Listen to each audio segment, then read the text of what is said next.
Hello बच्चा लोग, आज के इस लेक्चर में हम बात करेंगे क्लास 10 के एक्सरसाइज 4.3 के वेरी फर्स्ट क्वेश्चन की। क्वेश्चन वेरी फर्स्ट जो है आपके सामने कि यदि निम्नलिखित द्विघात समीकरणों के मूल का अस्तित्व है, यदि द्विघात समीकरणों के मूलों का अस्तित्व है तो ही इन्हें पूर्ण वर्ग विधि के द्वारा हमको निकालना है। ठीक है, तो पूर्ण वर्ग विधि आपके लिए नई विधि है और बहुत बच्चों को ये हार्ड लगती, कठिन लगती। मैं आपको बेसिक से बिल्कुल छोटी छोटी चीज़ें भी इसकी बताने वाला हूँ। ठीक है, तो पूरे लेक्चर को ध्यान से देखें आप लोग, तो आपको पूर्ण वर्ग विधि समझ में आ जाएगी, मैं गारंटी देता हूँ इस चीज़ की। वेरी फर्स्ट क्वेश्चन आप लोग देख पा रहे हैं, तो उसने एक लाइन पहले क्या बोल दिया कि यहाँ पे सोल्व कब करना है, जब मूलों का अस्तित्व होता है। अभी तो हमको ये नहीं पता है ना कि मूलों का अस्तित्व कब होता है, तो इसके लिए एक नया फॉर्मूला हम यहाँ पर यूज करने वाले। ठीक है, तो पहले थोड़ा सा बता देता हूँ मैं यहाँ पे डिस्क्रिमिनेंट या डी का फॉर्मूला। ठीक है, डी इसको इंग्लिश में बोलते हैं, पूरा नाम है इसका डिस्क्रिमिनेंट। ठीक है, क्या है? डिस्क्रिमिनेंट। और हिंदी में हम इसको कहते हैं डी ही विविक्त कर, हिंदी में लिखते हैं इसको विविक्त कर। ये जो विविक्त कर है ना, इससे हमको पता चलता है कि मूलों का अस्तित्व नहीं होगा। अब इस डी का फॉर्मूला क्या होता है? B square minus 4ac। ठीक है, अगर आपने किसी भी क्वेश्चन को सोल्व किया और बी स्क्वायर माइनस 4ac का मान निकाला और ये पूरा मान हल होने के बाद अगर जीरो से बड़ा उत्तर आ रहा है, जीरो से बड़ा क्या होता है? 1 और 2 के बीच में जो 1.5 1.6 ये सब जीरो से बड़े होते हैं, तो जो जीरो से बड़ा उत्तर आ जाए डी का, तो इसका मतलब है कि मूलों का अस्तित्व होगा। ठीक है, मूलों का अस्तित्व होगा, रूट्स आर एग्जिस्ट, मूलों का अस्तित्व होगा। बस अभी इतना ही समझो, फिर पूरा बता दूंगा कि वास्तविक और कब होते हैं, समान कब होते हैं, वास्तविक भिन्न भिन्न कब होते हैं। 4.4 पढ़ाऊंगा, उसके पहले बेसिस में बता दूंगा। और यदि आप कभी डी पता कर रहे थे और मान लो डी जीरो के इक्वल भी आ गया, तब भी हम बोल देंगे कि यार मूलों का अस्तित्व होगा। तो फिर बच्चे के मन में प्रश्न है कि सर मूल का अस्तित्व कब नहीं होगा? जब D is less than zero. बेटा, डी का मान जीरो से छोटा, मतलब डी का मान माइनस में आ जाए, जैसे -1 है, -1.5 है। ठीक है, ऐसा कोई भी वैल्यू आ जाए, -3, तो माइनस वाले सारे वैल्यू जीरो से छोटे होते हैं। तो डी का मान आपका अगर जीरो से छोटा आ गया तो आप बोल दोगे कि मूलों का अस्तित्व नहीं होगा। अगर इस कंडीशन में आप बोलोगे कि मूलों का अस्तित्व नहीं होगा, बस यहीं छोड़ देंगे उसको आगे सॉल्व नहीं करेंगे पूर्ण वर्ग विधि से। ठीक है, मूलों का अस्तित्व नहीं होगा। आई थिंक बच्चा पार्टी मैं आपको इस चीज़ को समझा पा रहा हूँ और मैंने यहाँ पे आपको क्लियर कर दिया। ठीक है, आपको पहले डी निकालना है। ठीक है, अब थोड़ा आपको ये टेंशन हो रही कि यार डी कैसे निकालते, तो वो भी मैं बता दूंगा। भी समझ तो लो कि यदि डी का मान जीरो से बड़ा आया तो मूलों का अस्तित्व होगा, डी का मान जीरो के बराबर आया तब भी मूलों का अस्तित्व होगा, और D is less than zero तब मूलों का अस्तित्व नहीं होगा। ठीक है, तो चलो ये कैसे चेक करते हैं। सबसे पहले हम लोग क्या करते हैं, जो हमको दे रखा है समीकरण, उसको समीकरण 1 मान लो, कुछ भी, जैसे ये इसको मैंने मान लिया समीकरण 1। ठीक है, क्या लिखोगे? समीकरण नंबर 1 की तुलना करो किससे? व्यापक वर्ग समीकरण। व्यापक वर्ग समीकरण क्या होता है? ax का वर्ग प्लस bx प्लस c बराबर 0 से करने पर इसकी तुलना व्यापक वर्ग समीकरण से करेंगे। तो यहाँ पर देखेंगे x वर्ग का गुणांक a है, x वर्ग का गुणांक 2 है, तो a का मान 2 आ गया। ठीक है, चिन्ह के साथ लिखना है। x का गुणांक प्लस का b है, तो प्लस का b बराबर यहाँ से क्या आएगा? x का गुणांक माइनस का 7 आ गया। ठीक है, और c तो कांस्टेंट टर्म होती है, डायरेक्टली बराबर मिल जाता है, जीरो का तो कोई मतलब है नहीं। अब abc के मान मिल गया। अब आपका d का फॉर्मूला लगा लो, चूंकि d का फॉर्मूला क्या होता है? b square minus 4ac। b का वैल्यू कितना है? माइनस का 7, इस पूरे का स्क्वायर कर दिया, माइनस लगाया 4 इंटू a का वैल्यू कितना है? 2 और c का वैल्यू कितना है? 3। -7 का स्क्वायर यहाँ पे आप लोग देखोगे तो आएगा -7 इंटू -7। अब एक बात ध्यान रखना कि जब भी किसी भी संख्या का माइनस का वर्ग होता है तो माइनस प्लस हो जाता है, या फिर माइनस से माइनस का गुणा होता है तो प्लस हो जाता है। तो 7 7 49 हो जाएगा और माइनस माइनस प्लस हो जाएगा, तो इसका आंसर क्या आएगा? 49। माइनस के साथ का हमने वर्ग किया, वो हमारा आया 49, हमने लिखे हैं। अभी अगर इसका गुणा करें तो 4 दूनी 8, 8 3 24, तो हो जाएगा 24। यहाँ पर अगर घटाएंगे 9 में 4 देगा तो 5 आएगा, और ये हो गया। तो यहाँ पे बच्चा लोग उनको डी का मान देता है, और वो मान क्या है? 25। ठीक है, तो डी इज इक्वल टू 25। अब मैंने यहाँ पे यही बताया था, डी का मान 25 आया तो 2 स्टेप बताइए कि मूलों का अस्तित्व है, जीरो से बड़ा आया या फिर जीरो के बराबर। 25 जीरो से बड़ा होता है तो हम लोग बोल देंगे यहाँ, क्या बोल देंगे यहाँ? D is greater than zero, मतलब कि डी का मान जो है वो जीरो से बड़ा है। कुछ बच्चे या कुछ टीचर्स जो है वो ऐसे पढ़ाते हैं, क्या पढ़ाते हैं? ऐसे कुछ टाइप से कि B square minus 4ac greater than zero होना चाहिए। तो ये तो डी है भाई, ये पूरा डी ना, इतना सारा लिखने की बजाय शॉर्टकट में लिखो ना डी, यहाँ D is greater than zero है। ठीक है, अतः मूलों का अस्तित्व होगा। क्या लिखेंगे हम लोग? मूलों का अस्तित्व होगा। तो अभी तक तो हमने सिर्फ क्या चेक किया है कि भाई ये जो हमारा समीकरण है ना, इसके मूलों का अस्तित्व होगा। आइए अब हम लोग इसको सॉल्व करते हैं पूर्ण वर्ग विधि से। किस किस विधि से सॉल्व करेंगे? क्या लिखा उसने? पूर्ण वर्ग बनाने की विधि से इसको पता करो। तो अभी तक हमने इसका सिर्फ अस्तित्व चेक किया, अब हम लोग इसको चेक करते हैं, इसको सॉल्व करते हैं। कौन सी विधि से? पूर्ण वर्ग विधि से। हमने इसके मूलों का अस्तित्व भी चेक कर लिया, ठीक है, और हमको पता चल गया कि इसके मूलों का अस्तित्व है, तो हम इसको पूर्ण वर्ग विधि से सोल्व करेंगे। लेकिन पहले मैं आपको पूर्ण वर्ग विधि का थोड़ा बेसिक पढ़ा देता हूँ, ताकि जब मैं क्वेश्चंस कराऊँ तो आपको ऐसा ना लगे कि मेरे को क्वेश्चन समझ में नहीं आ रहा है, ठीक है। बच्चा लोग, आपको ये एक आइडेंटिटी लगेगी यहाँ पर, या तो ऐसे लगेगी a प्लस बी का होल वर्ग is equal to A square plus 2ab plus B square, या फिर बीच में माइनस आ जाएगा, या तो ये वाली आइडेंटिटी लगेगी। बात समझ पा रहे हो आप लोग? तो इन दोनों सर्वसमीकाओं में आपको यूज करना है। अगर ये आ रहा है तो इसके बराबर ये लिख सकते हैं, और ये आ रहा है तो इसके बराबर ये लिख सकते हैं। समझ रहे हो इस बात को? यहाँ पर आप लोग को अगर मैं एक एग्जांपल के माध्यम से समझाऊं कि अगर आपके पास ऐसा लिखा हुआ है x माइनस 1 का स्क्वायर, तो ये क्या होगा? एक्स स्क्वायर प्लस बीच में माइनस आ जाएगा, ठीक है। और 2 इंटू ए का वैल्यू क्या है? x, b का वैल्यू क्या है? 1, और यहाँ पे क्या है? 1 का स्क्वायर, ठीक है।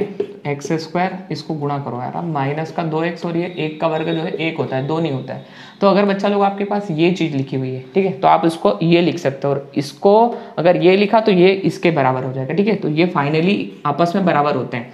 तो आपको उल्टा छोटा रिलेशन आना चाहिए, ठीक है। एक तो ये आइडेंटिटी का यूज़ करेंगे, दूसरा कि मैं आपको बता दूँ कि मेरे पास अगर कोई टर्म है, जैसे कि मैथमेटिक्स में क्या होता है, बहुत सी चीज़ें होती है, जैसे कि मैंने ये 5 लिखा है, तो मैं पता है इसके साथ ऐसा भी लिख सकता हूँ +6 -6, ठीक है। इससे इस 5 को कोई फर्क नहीं पड़ा, क्योंकि 6 से 6 तो कट जाएगा, और 5 वैसे का वैसा है।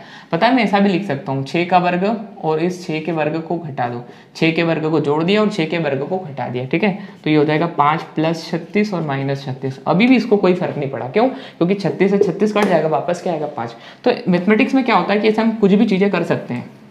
यहाँ पर भले ही दो पक्ष नहीं हो, जैसे अभी मैंने बताया यहाँ 3 है, इसके साथ कोई चेंज करना है, ठीक है। तो मैंने क्या किया, मान लो मेरे मन में ऐसा है कि मैं 3/2 का स्क्वायर को जोड़ दूं और 3/2 के स्क्वायर को घटा दूं, तो ऐसा कर सकता हूँ। कुछ बच्चे ये गलती ना करें कि यहाँ पे भी प्लस लिख लिया और बीच में माइनस कर दिया, तो इसका माइनस तो प्लस हो जाएगा, और तुम जोड़ नहीं सकते कोई संख्या को, जोड़ और घटा सकते हो।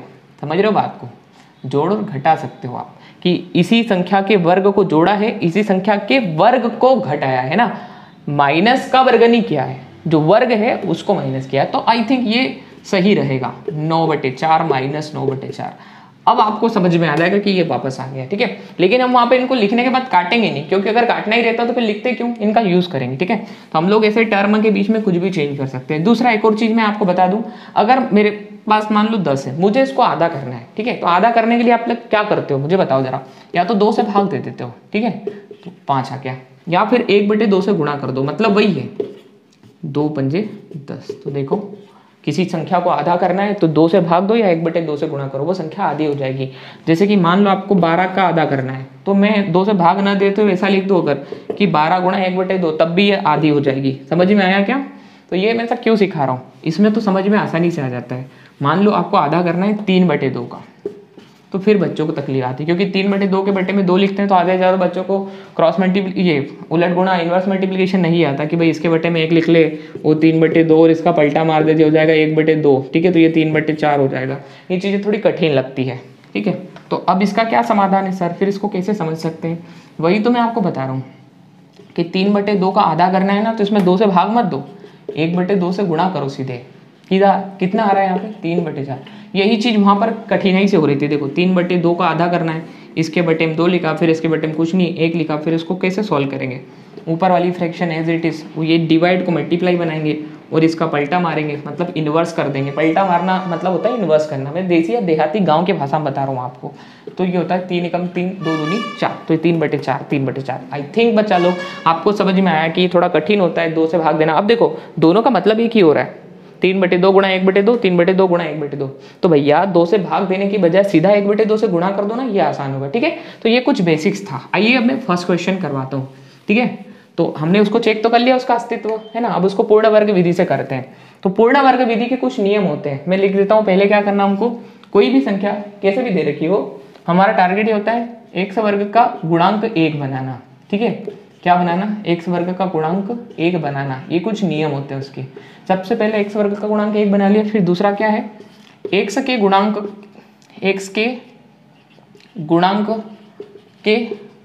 गुणांक को आधा करके वर्ग करके जोड़ने या घटाने पर, ठीक है, ऐसा लिखेंगे। क्या लिखेंगे, पहली स्टेप क्या है, एक्स वर्ग का गुणांक 1 बनाना पहला। दूसरा क्या है, एक्स के गुणांक को आधा करके, जो भी एक्स का गुणांक दिया है, जैसे यहाँ पर एक्स का गुणांक क्या है 7, तो इसको आधा करेंगे, मतलब 1/2 से गुणा करेंगे और फिर उसका वर्ग करेंगे, और वर्ग करके जोड़ेंगे भी और घटाएंगे भी। ये स्टेप हम करेंगे, ठीक है। और फिर हम लोग को ये वाली आइडेंटिटी आना चाहिए, कौन सी, या तो a माइनस बी के होल वर्ग वाली। तो कैसे, इसको उल्टा लिखना पड़ेगा, मतलब ऐसा, या तो a वर्ग माइनस 2ab प्लस बी वर्ग को आपको बनाना है a माइनस बी का होल वर्ग, या फिर आपको ऐसा आ जाएगा a वर्ग प्लस 2ab प्लस बी वर्ग, तो आप फिर उसको बनाओगे a प्लस बी का वर्ग। तो ये बेटा मैंने पूरा बेसिक सिखा दिया यहाँ पे आपको, पूर्ण वर्ग विधि का, है ना। ऐसा करोगे आप लोग। चलो पहले करके भी दिखाता हूँ साथ में। जैसे क्वेश्चन है यहाँ पे क्या है, एक्स वर्ग का गुणांक 1 लाना। अब 1 कैसे आएगा, 2 से भाग दोगे तभी आएगा ना, यहाँ पे 2 है, अब 2 से भाग दे दो तो कटेगा, 1 आएगा। तो 2x वर्ग माइनस 7x प्लस 3 बराबर 0 आपका इक्वेशन है। आपको क्या करना है, एक्स वर्ग का गुणांक 1 बनाना है। तो एक्स वर्ग के गुणांक में जो भी उससे भाग लगा दो। तो उपरोक्त समीकरण के दोनों पक्षों में 2 से भाग देने पर, उपरोक्त समीकरण के, उपरोक्त मतलब ऊपर लिखा हुआ है, उपरोक्त समीकरण के दोनों पक्षों में 2 से भाग देने पर, बात समझ पा रहे हो बच्चा लोग यहाँ पे, उपरोक्त समीकरण के दोनों पक्षों में किससे भाग देंगे, 2 से। तो 2x वर्ग बटे 2 माइनस 7x बटे 2 प्लस 3/2 बराबर 0/2, दोनों पक्षों में दे दिया, 2 से 2 कट गया, क्या आया, x वर्ग, यहाँ पे क्या आया माइनस 7/2x प्लस 3/2 बराबर 0/2, तो कोई फर्क ही नहीं पड़ता। अब सेकंड स्टेप क्या है, देखो क्या लिखा, x के गुणांक को आधा करेंगे। तो पहले देखो यहाँ पे, ये तो x वर्ग का गुणांक 1 है, इससे कोई मतलब नहीं है। x का गुणांक क्या है माइनस 7/2, तो कैसे आधा करते हैं मैंने आपको पहले बेसिक में सिखाया। 7/2 का आधा करना है तो इसमें 1/2 से गुणा कर लो, क्या आया माइनस का 7 एकम 7 और बटे में क्या आया 4। अब इसका लिखा है को आधा करके वर्ग करके, ये आधा हो गया, इसका वर्ग करो, इसका वर्ग कर दिया, इसको ही जोड़ना है और इसको ही घटाना है। आई थिंक बच्चा लोग मैं समझा पा रहा हूँ। ये सेकंड पॉइंट क्या लिखा है, एक्स के गुणांक को आधा करके वर्ग करके जोड़ने या घटाने पर, ठीक है। तो ये जो एक्स का गुणांक क्या है आपका माइनस 7/2, उसका आधा करा कितना आया माइनस 7/4, उसका क्या कर दिया वर्ग, उसको एक बार जोड़ा हुआ है, यहाँ प्लस लिखने की जरूरत नहीं, और एक बार घटाना, क्योंकि इससे कट जाएगा और इक्वेशन में कोई फर्क नहीं पड़ेगा। तो यहाँ चेंजेस करेंगे हम, ठीक है। देखो ये एक्स वर्ग वैसे का वैसा, माइनस 7/2x वैसे का वैसा, और जो मैंने कहा कि एक्स के गुणांक का आधा कर दिया, क्या ये रहा आधा, कितना आया था माइनस 7/4, उसका वर्ग कर दिया और उसको एक बार जोड़ देंगे और उसको ही एक बार घटा देंगे। तो माइनस 7/4 का वर्ग करके जोड़ दिया और माइनस के 7/4 का वर्ग करके घटा भी दिया, और बराबर में क्या है 0 है। प्लस में 3/2 भूल गया लिखना भी मैं, प्लस में 3/2 है और फिर है बराबर में 0, ठीक है। आई थिंक बच्चा पार्टी में आपको समझा पाया क्या किया मैंने। देखो एक्स वर्ग वैसे का वैसा, ये भी वैसे का वैसा, ये दो चीजें जोड़ी मैंने। तो अब देखो जितनी ये जुड़ रही है उतनी ही ये घट रही है, तो इससे ये वापस कैंसिल हो जाएगी, हट जाएगी। मतलब इस इक्वेशन को, इस बहुपद को, इधर वाले बहुपद को, और पूरा बोले तो इस इक्वेशन को कोई फर्क ही नहीं पड़ेगा इससे, क्योंकि वही चीज जुड़ गई है, वही चीज घट गई है। आपको कोई 5 रुपए दे दे और वापस ले ले तो आपके पास क्या फायदा, आपको कुछ नहीं फायदा। वैसे ही इसको कोई चेंज ही नहीं हुआ इसके पास, है ना। और तो ये 3/2 भी वैसे वैसे लेकर 0, ये दोनों चीजें यहाँ पर हमने ऐड कर ली, जैसा कि हमने सेकंड में देखा। अब हमारी कोशिश इसको ये बनाओ या ये बनाओ, तो यहाँ पे क्या है माइनस, तो ऐसा बनाना है, ठीक है। ए वर्ग माइनस 2ab प्लस बी वर्ग, तो ऐसा कैसे बनाएंगे देखो जरा। क्या करते हैं, पहले हम एक्स वर्ग तो लिखा माइनस 7/2x भी लिखा, प्लस भी, ठीक है। इसका वर्ग करो, कितना आ रहा 7 का वर्ग 49 और 4 का करो कितना आ रहा है 16। ये माइनस के 7 का वर्ग प्लस का हो जाएगा। देखो मैं यहाँ पे दिखा देता हूँ आपको, माइनस के 7 का वर्ग माइनस 7 गुणा माइनस 7 और माइनस माइनस प्लस होता है, तो प्लस का 49 हो गया। तो मैं इसको लिख रहा हूँ 49/16 प्लस का, ठीक है। और ये माइनस का 49/16 प्लस का 3/2 बराबर में 0। अब आप लोग क्या करो, इसको ऐसा लिखो, एक्स का ब्रैकेट के अंदर वर्ग, ठीक है, माइनस 7/2x लिख लिया आपने, और इसको लिखो ये 49 को आप प्लस 7 का वर्ग भी लिख सकते हो, 16 को आप 4 का वर्ग भी लिख सकते हो। तो मैं इसको प्लस का वर्ग लिख रहा हूँ, पहले माइनस का था फिर प्लस बनाया, प्लस का वर्ग लिख लिया, ठीक है। क्योंकि 7 का वर्ग भी 49 आएगा और माइनस 7 का भी, तो हम अब इसको लिख रहे हैं 7/4। क्यों लिख रहे हैं, बटे में 16 है तो 4 का वर्ग 16 होता है, ठीक है। ये दोनों स्टेप का मैं उधर ट्रांसफर कर रहा हूँ, ध्यान से समझना है कि स्टेप की माइनस वाली उधर प्लस में जाएगी 49/16, और ये प्लस वाली स्टेप इधर जाके माइनस में आ जाएगी, ठीक है। अब ये पूरी विधि तो मैंने आपको पहले ही बता दी, इसको मिटा देते हैं, आगे बढ़ते हैं हम लोग। ये हमारी जो मेथड लिखी हुई थी उसको मैंने यहाँ से मिटा दिया, ठीक है। अब हम लोग आगे बढ़ते हैं, तो इसको मैं क्या लिखने जा रहा हूँ, इसको मैं इस फॉर्म में लाना चाहता हूँ, a square minus 2ab plus B square. ठीक है, तो बेटा ये इस फॉर्म में कैसे आएगी, ए और बी का मान होना चाहिए, तो ए मतलब आगे जो ब्रैकेट में लिखा है और बी मतलब पीछे जो ब्रैकेट में लिखा है, तो ए मतलब ये रहा और बी मतलब पीछे जो ब्रैकेट में तुमने लिखा है। ठीक है, तो चलो इस फॉर्म में बनाओ, ऊपर इसको रहने दो ताकि आपको समझ में आए। ए का वर्ग मतलब किसका वर्ग, एक्स का वर्ग लिख लिया आपने, माइनस 2 भी रहने दो, ए के सर ये 2 कहाँ से लिया है, इस आइडेंटिटी के जैसा बनाना है तो लिखो तो सही, 2 लिख लिया आपने। ए का मान ये रहा एक्स, बी का मान पीछे देखो कितना है 7/4। ठीक है, प्लस बी का वर्ग मतलब वापस क्या लिख लोगे तुम, 7/4 का वर्ग। अब जब तुम इसको सॉल्व करोगे तो वापस तुमको यही स्टेप मिल जाएगी, क्योंकि इससे ये आना चाहिए और इससे वापस ये आना चाहिए। देखो जरा, 2 से 4 में भाग दो, कितनी बार जाएगा, 2 बार जाएगा, गुणा करो, 2 दूनी 4। ठीक है, तो 7/2 और साथ में एक्स, देखो 7/2 और साथ में एक्स, और यहाँ माइनस है तो यहाँ पर माइनस है, मतलब ये लिखो या ये लिखो, कोई चेंज नहीं हुआ वहाँ पे। ठीक है, इज इक्वल टू में जो है उनको सोल्व करो, 16 और 2 इनका एलसीएम कैसे लेंगे, तो देखो जरा वो भी बता देता हूँ। 16 और 2 का एलसीएम लो, साथ में ऐसे लिख दो कामा करके, 2 8 16, 2 एकम 2, और अब ये पूरा जाएगा। वैसे तो 8 बार दे देना चाहिए, लेकिन अभाज्य गुणनखंड में हम सिर्फ अभाज्य संख्याओं का प्रयोग करते हैं, इसलिए ऐसे माथा बच्ची करके आपको सिखा रहा हूँ मैं। ठीक है, अब ये 1 1 हो गए, तो देखो कितना है, 2 × 2 × 2 × 2 यानी 2 दूनी 4, 4 दूनी 8, 8 दूनी 16, तो इनका एलसीएम कितना है ऐसे पता चलता है। एलसीएम आ चुका है यहाँ पर 16 आ चुका है। ठीक बच्चा party, there is a LCM 16 है ना। अच्छा नीचे लिखना है मुझे, ये 16 मैंने लिख लिया इसका एलसीएम, इस भिन्न का एलसीएम 16 और 2 का। ठीक है, अब एलसीएम लेने के बाद क्या करते हैं, 16 का इस एलसीएम में भाग दो, कितनी बार जाएगा, 1 बार जाएगा। ये भिन्न का जो हर है 16, इसका एलसीएम में भाग दो 16 में, 1 बार जाएगा 16 का 16 में, जो उत्तर आता है ना उसका गुणा उस भिन्न के अंश में करना, तो 49 में 1 का गुणा किया आपने, 49 में 1 का किया, आगे चिन्ह क्या है माइनस, तो आपने लगाया माइनस। इस 2 से 16 में भाग दो, मतलब ये एलसीएम है और ये भिन्न का हर है, 2 से 16 में भाग दो, कितनी बार जाएगा, 8 बार, 2 8 16 ना, 8 उत्तर आया, तो 8 का अंश में गुणा कर दो, इसका अंश क्या है 3, 3 में गुणा कर दो 8 का, कर दिया आपने। ठीक है, यहाँ देखेंगे आप लोग तो ये कैसा दिख रहा है, आप लोग को मैंने बताया था कि अगर ऐसा हो तो हम इसको ऐसा लिख सकते हैं, a माइनस बी का होल स्क्वायर। ठीक है, तो यहाँ पर a क्या है x और b क्या है पीछे वाले ब्रैकेट में 7/4, इस पूरे का वर्ग, मतलब देखो ये वाली टर्म को हमने ऐसा लिखा और इसको आप ऐसा लिखते हो, तो ये बना लिया आपने। इधर आप देखेंगे 49 से कम 49 माइनस 3 और 2 24 बटे में आ जाएगा 16, घटाओ जरा, x माइनस 7/4 का वर्ग बराबर 49 में से 24 जाएंगे तो 25 आएंगे, क्योंकि 9 में 4 जाएगा तो 5 आएगा, 4 में 2 2 और ये 16।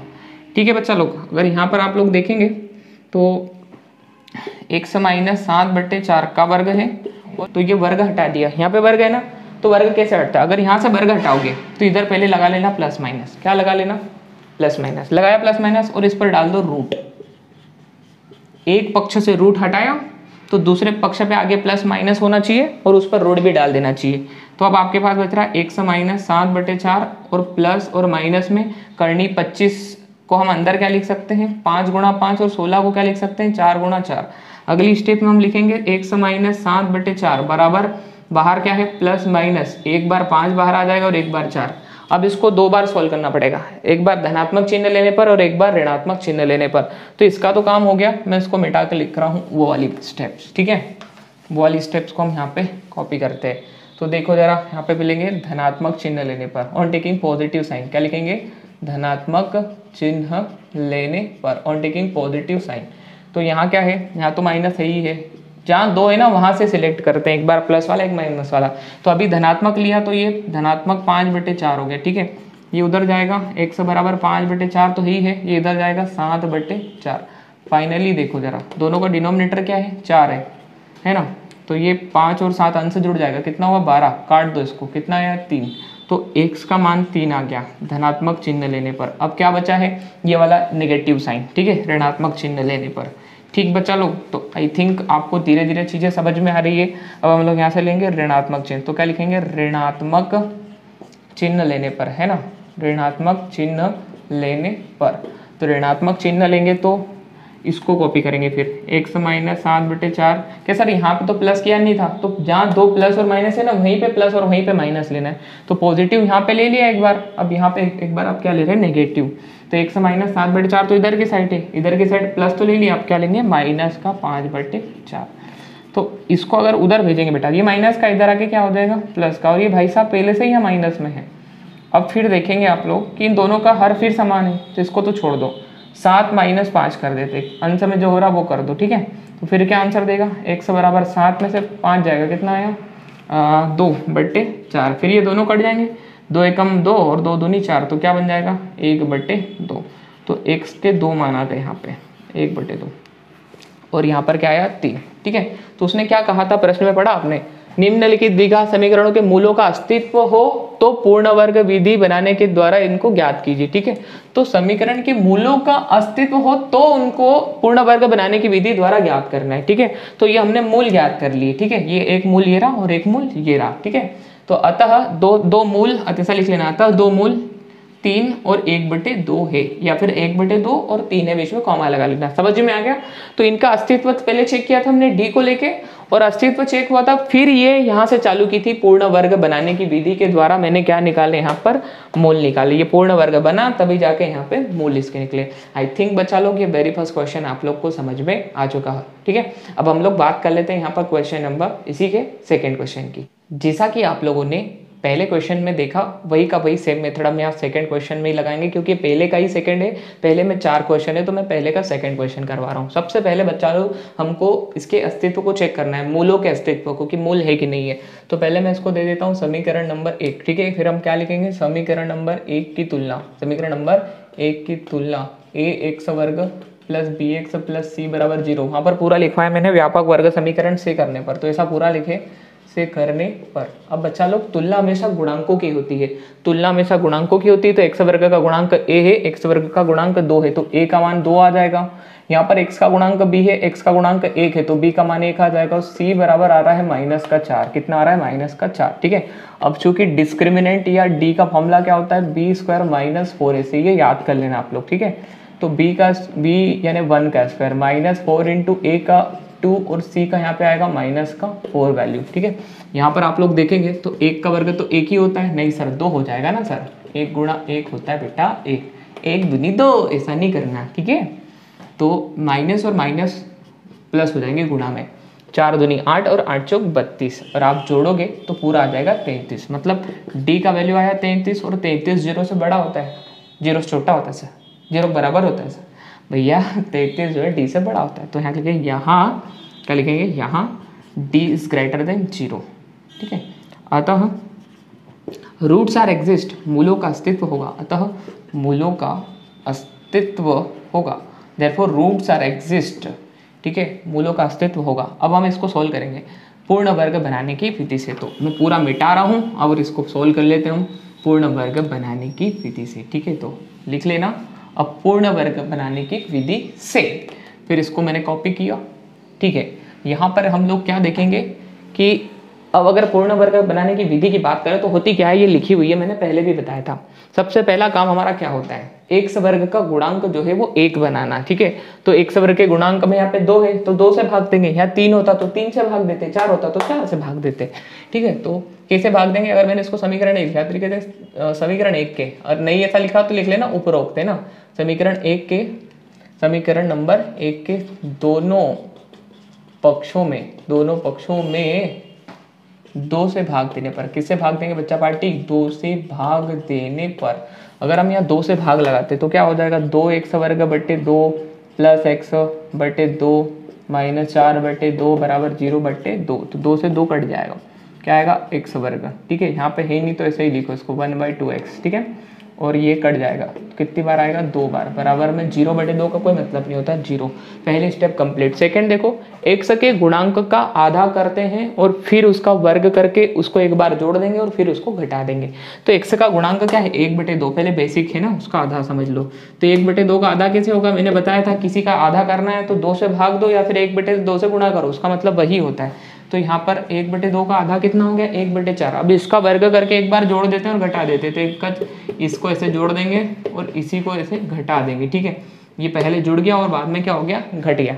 तो यहाँ पर चेंज कर लेंगे, ठीक है। x वर्ग वैसे का वैसा, 1/2x वैसे का वैसा, और वो दोनों स्टेप यहाँ पर आ जाएगी। 1/4 का वर्ग, ठीक है, जोड़ दिया, 1/4 का वर्ग घटा दिया, बीच में मत माइनस लाना ना, वर्ग करके जोड़ दिया, वर्ग करके घटा दिया, और फिर लास्ट में क्या बचा हमारे पास -2, उसको लिखा, बराबर में क्या आ गया हमारा 0 आ गया। ठीक बच्चा लोग, आई थिंक आपको चीज़ें समझ में आ रही है।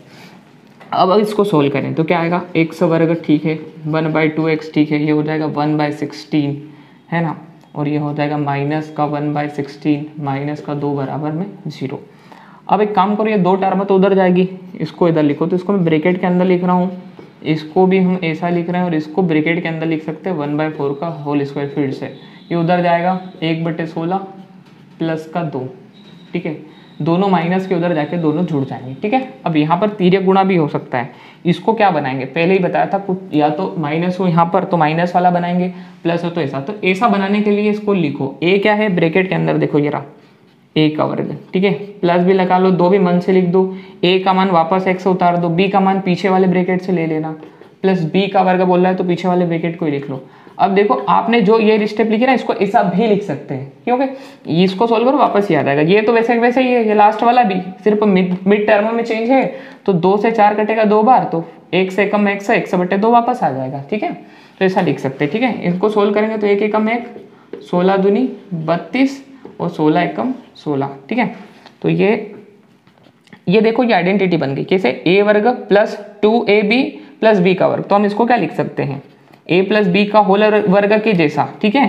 तो a प्लस बी, a क्या है यहाँ पर x है, प्लस b क्या है 1/4, आगे वाला a होता है पीछे वाला b, ठीक है, बराबर में क्या आएगा, इसको जोड़ दो 33/16, फिर इसका वर्ग हटाओगे तो प्लस माइनस लोगे, ठीक है। तो वो स्टेप मैं इसको मिटा के कर देता हूँ जो हमने पहले की थी, ठीक बच्चा पार्टी। तो आई थिंक मैं आपको ये समझा पाया, दोनों चीज़ें आप लोग को समझा पाया, ठीक है। आगे बढ़ते हैं, हमारा अगला काम क्या है, इसके वर्ग को हटाएंगे। तो वर्ग को हटाना कैसे बताया था मैंने, इसको तो वैसे वैसे ही लिख लो, ब्रैकेट को लिख लिया, इधर क्या लगाओगे प्लस माइनस, ठीक है, यहाँ से वर्ग हटता है, इधर लगता है प्लस माइनस, और इस पर लग जाती है रूट 33 डिवाइड में क्या आ रहा है यहाँ पे 16 आ रहा है, ठीक है। तो बच्चा लोग यहाँ पर हम क्या करेंगे, एक बार धनात्मक चिन्ह लेंगे और एक बार क्या लेंगे, ऋणात्मक चिन्ह। अब यहाँ से धनात्मक चिन्ह लेंगे एक बार, ठीक है, तो लिख रहे हैं क्या लेंगे, धनात्मक चिन्ह लेने पर, है ना, क्या लेंगे, धनात्मक चिन्ह लेने पर। तो ये हो जाएगा x प्लस 1/4 बराबर, प्लस तो प्लस है, कोई प्रॉब्लम नहीं, उसके सामने लिखो करनी 3/16। अब अगर हम इसकी बात करें, अच्छा इसको हम ऐसा भी लिख सकते हैं ना आगे, प्लस माइनस करनी 33, और 16 जो है 4 का वर्ग होता है तो करनी 33/4, जो आपकी मर्जी है, आप यहाँ पर भी लिख सकते हो ऐसा, x प्लस 1/4 बराबर ये आ जाएगा करनी 3/4, क्योंकि 16 को अंदर ऐसा लिख सकते हैं ना, 4 गुणा 4, तो बाहर आ जाएगा 4, तो यहाँ से 16 लिखे रहते और डायरेक्ट 4 लिख लो, कोई फर्क नहीं पड़ता। x बराबर करनी 33/4 माइनस 1/4, ये यहाँ पहले से ही था करनी 33/4, और ये प्लस का उधर गया। अब बच्चा लोग आप यहाँ पे देखेंगे हर समान है, ठीक है, तो अंश जो भी हो रहा घटा दो, तो करनी 33 और बाहर क्या है माइनस का 1, ये हो गया यहाँ पर एक मूल, ठीक है। अब दूसरा मूल लेते हैं, तो मैं इसको मिटा रहा हूँ क्योंकि नीचे हो सकता है आपको दिखे नहीं, अगर दिख रहा है तो चलो करा देता हूँ। क्या लिखेंगे, ऋणात्मक चिन्ह लेने पर, इसको डब्बे में लिख लेना, ठीक है, ऋणात्मक चिन्ह लेने पर, चिन्ह लेने पर ऋणात्मक चिन्ह लोगे तो कहाँ पर ऋणात्मक लोगे, यहाँ मत ले लेना, यहाँ प्लस माइनस है ना, तो यहाँ एक बार प्लस लिया, अब यहाँ एक बार माइनस आएगा, इधर वाला कोई चेंज नहीं होता, x प्लस 1/4 बराबर माइनस का, पहले प्लस था माइनस हो गया, और करनी 33 और करनी 16 न लिखते हुए बाहर में लिखा देता हूँ यहाँ पे 4, ठीक है। अब इसको उधर ले जाओगे तो क्या होगा, x बराबर, ये तो पहले से ही माइनस का है और ये भी उधर जाके क्या हो जाएगा माइनस का, तो ये माइनस का करनी 3/4 माइनस का करनी 33/4 और माइनस का 1/4। अगर इन दोनों को सोल्व करें तो इनका हर भी समान है, तो यहाँ पर क्या आएगा 4, ठीक है। तो यहाँ माइनस करनी 33 और माइनस का 1, माइनस करनी 33 और माइनस का 1, ठीक है, ये आंसर आएगा। या फिर आप चाहो तो इसको ऐसा लिख सकते हो, x बराबर, वहाँ से भी माइनस को कॉमन ले लो बाहर, तो करनी 33 प्लस 1/4, तो एक मूल ये डब्बे में लिखा और एक मूल ये रहा। आई थिंक बच्चा लोग क्वेश्चन नंबर सेकेंड, फर्स्ट का सेकेंड आपको समझ में आ चुका है, ठीक है ना। अब हम लोग बात कर लेते हैं यहाँ पर क्वेश्चन नंबर फर्स्ट के प्रश्न नंबर 3 की बात करें, 3 हमारे सामने है, 4x वर्ग प्लस 4 करनी 3x प्लस 3 बराबर 0। सेम टू सेम इसके पहले मूलों का अस्तित्व चेक करेंगे और अस्तित्व होगा तो मूल निकालेंगे। कौन सी विधि से? पूर्ण वर्ग बनाने की विधि। ठीक है बच्चा लोग, तो पहले इसको इक्वेशन 1 दे देंगे। ठीक है, अब पूरा मैं नहीं लिख रहा हूँ, आप लोग वो लिखेंगे जो मैंने पहले 2 क्वेश्चन में लिखा। आप इससे कंपेयर करोगे, कर लोगे कंपेयर। आपको a का वैल्यू क्या मिलेगा यहाँ से 4, ठीक है, b का वैल्यू क्या मिलेगा 4 करनी 3 और c का वैल्यू क्या मिलेगा कांस्टेंट टर्म 3। चूंकि d का फॉर्मूला क्या होता है बच्चा लोग, b स्क्वायर माइनस 4ac है ना, which implies d is equal to b का वैल्यू क्या है 4 करनी 3, इसका वर्ग कर दो -4 गुणा a का मान है 4 और c का मान है 3। ठीक है, कुछ गलत लिख गया, सही लिखा है a और c। यहाँ पे वर्ग करेंगे तो वर्ग क्या होता है, अगर आपको नहीं आता बता देता हूँ मैं, 4 करनी 3 गुणा 4 करनी 3, इसके वर्ग को ऐसा लिखेंगे। तो 4 चौक 16 और करनी 3 से करनी 3 का गुणा होगा, तो अगर डिटेल में समझना है तो ऐसा, ये दोनों इकट्ठे हो जाएंगे तो एक बार बाहर आ जाएगा, तो फाइनली 48 उत्तर आ रहा है। तो यहाँ लिखेंगे 48, ठीक है, माइनस 4 चौक 16, 16 तिया 48। ठीक है, तो d इज इक्वल टू 0 आ गया। तो आपको मैंने बताया था कि 2 स्थितियों में मूल का अस्तित्व होता है, जब d 0 से बड़ा आ जाए, कुछ भी 1 2 3 4 5 6 7 वगैरह बीच वाले नंबर भी 1.5 2 2.5 कुछ भी आ जाए, 0 से बड़ा आना चाहिए, या फिर 0 आ जाए तब भी मूलों का अस्तित्व होता है। तो यहाँ लिखेंगे यहाँ d बराबर 0, अतः मूलों का अस्तित्व होगा। देयरफॉर रूट्स आर एग्जिस्ट, अतः मूलों का अस्तित्व होगा, मूलों का अस्तित्व होगा। Therefore roots are exist. तो बच्चा पार्टी अब हम लोग क्या करें, इसके मूलों का अस्तित्व है, आइए इसके मूल निकाल लेते हैं। ठीक है, तो मूल निकालने के लिए मैं सबको मिटा देता हूँ और अब आपको विधि बार बार लिखाने की जरूरत है नहीं, साइड में आपको याद ही हो गई। सबसे पहला काम क्या है आपका, सबसे पहला काम यह है कि x वर्ग का गुणांक जो है उसको 1 बनाना। क्या बनाना? 1। तो ये तो 4 है, 4 को 1 कैसे बनाना, समीकरण 1 के दोनों पक्षों में यहाँ 4 से भाग देना पड़ेगा। तो समीकरण 1 के दोनों पक्षों में, समीकरण 1 के दोनों पक्षों में किससे, 4 से क्या भाग, क्या आगे देने पर, ये बच्चा लो पूरा हो गया। चलो 4x वर्ग बटे 4 प्लस 4 करनी 3 बटे 4 x प्लस 3 बटे 4, ठीक है, बराबर में क्या आ गया 0। 4 से 4 गया, 4 से 4 गया, तो यहाँ पे क्या है x वर्ग प्लस करनी 3x प्लस 3 बटे 4 बराबर 0। अगली स्टेप क्या थी, अगली स्टेप ये थी कि x के गुणांक का आधा करो, उसके वर्ग को जोड़ो एक बार और एक बार घटाओ। तो इसका यहाँ थोड़ा रफ में बताता हूँ, करनी 3 है x का गुणांक और प्लस का करनी 3 लिख लिया, इसका आधा करना है, ये लो, ये हो गया। अब इसके ही वर्ग को जोड़ दो और इसके ही वर्ग को घटा दो। ठीक, x वर्ग लिखा वैसे का वैसा, ये भी वैसे का वैसा आएगा, और उसको जो पूरा बना चुके हम, क्या बना चुके, x के गुणांक का आधा कर लिया, उसका वर्ग कर दिया, उसी को एक बार जोड़ दिया और इसी को एक बार हम क्या कर देते हैं, घटा देते हैं। और प्लस में क्या है 3 बटे 4 बराबर में क्या है बच्चा लोग 0। ठीक है, बराबर में क्या है बच्चा लोग 0। आई थिंक आपको चीज़ें क्लियर हो रही है। बच्चा लोग यहाँ पे देखेंगे हम लोग कि ये 2 स्टेप तो उधर जाएंगे, इन दोनों स्टेप्स को सॉल्व करना है। और पहले इसको हम क्या लिख सकते हैं, इसको हम लिख सकते हैं ऐसा, इसको अभी ऐसा ही छोड़ दो और इसको सोल्व करोगे तो क्या लिखोगे, खूब से खूब वापस वही लिखोगे तो मत लिखो, इसको तो छोड़ दो, इसको मत लिखो, इसको सोल्व जरूर कर लो।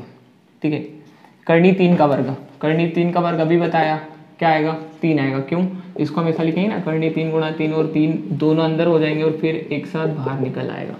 ठीक है, तो ये हो जाएगा ऊपर 3 और इसका कर लो, 2 का वर्ग कितना हुआ 4 प्लस 3 बटे 4। ठीक है, बराबर में क्या आ रहा है 0। तो अब देखो ये तो यहीं कट जाएगा, या फिर उधर ले जाके काट दो जैसा आपको लग रहा है, क्योंकि दोनों तो आ चुके हैं सेम, है ना, ये सेम आ चुके हैं, तो ये दोनों यहीं पर कट जाएंगे। अगर आप लोग यहीं पे काटना चाहते हो तो यहीं काट दो ना, उधर ले जा काटो तो उधर ले जाके इसको आप आइडेंटिटी बनाओगे। कौन सी, यहाँ पे प्लस है तो ये वाली a² plus 2ab plus b² वाली, तब जाके ये कहीं किसके इक्वल आएगी, इसके, है ना। तो पहले तो ऐसा बनाने की कोशिश करो। a क्या है, x है अंदर, है ना, अंदर जो होता वो वैल्यू होता a का, तो a का मान x है, प्लस 2 भी लिख लिया, फिर a आएगा तो a की जगह x, फिर b मतलब पीछे जो है वो, ये हो गया a वर्ग प्लस 2 ab भी हो गया प्लस b का वर्ग, तो ये b जो है इसका वर्ग तो है ही यहाँ पे। ठीक है, अब सर ये कहाँ से ले आए 2 आप, तो इसको तोड़ सकते हैं ना बेटा, 2 से 2 कट जाएगा, वापस करनी 3x आ जाएगा। ठीक है, ऐसा इस फॉर्मूले के जैसा बना लेना, ऐसा मैंने पिछली बार भी करवाया था। आप लोग यहाँ पे देखेंगे इस माइनस को उधर ले जाओ प्लस में, ठीक है, और ये प्लस को उधर ले जाओ माइनस में। ठीक है, ये 0 था तो ये दोनों चीज़ें आ गई, ये इधर ही कट जाएगी, तो क्या बचेगा 0, है ना।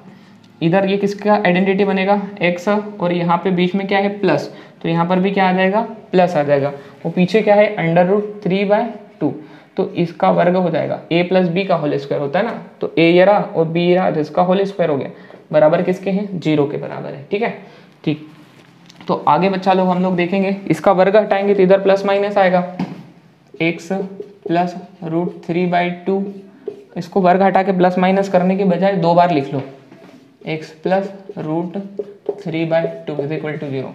इसको कितनी बार ले लिया, क्योंकि इधर कुछ नहीं है ना, तो प्लस हटा के इस पे क्या प्लस माइनस रूट करोगे आप, ये 2 बार है ना, तो इसको 2 बार गुणा में लिख लो। अब 2 बार अलग अलग उनको 0 के बराबर में कर दो, ठीक है, जैसे कि हम लोग गुणनखंड में करते थे।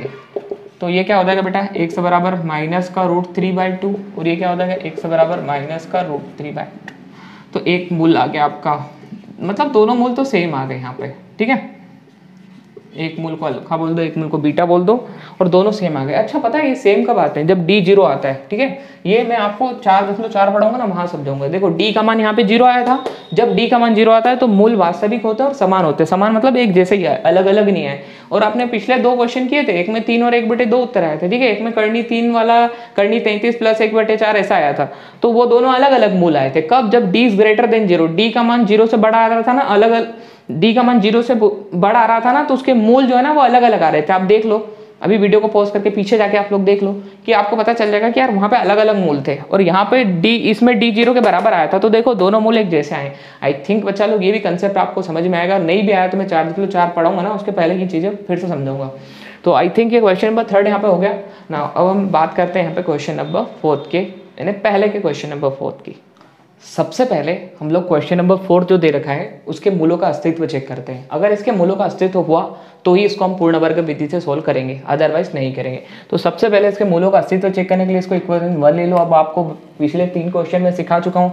आप क्या लिखोगे, समीकरण नंबर 1 की तुलना व्यापक वर्ग समीकरण किससे करोगे, ax वर्ग + bx + c = 0 से करने पर। ठीक है, ऐसा लिखोगे।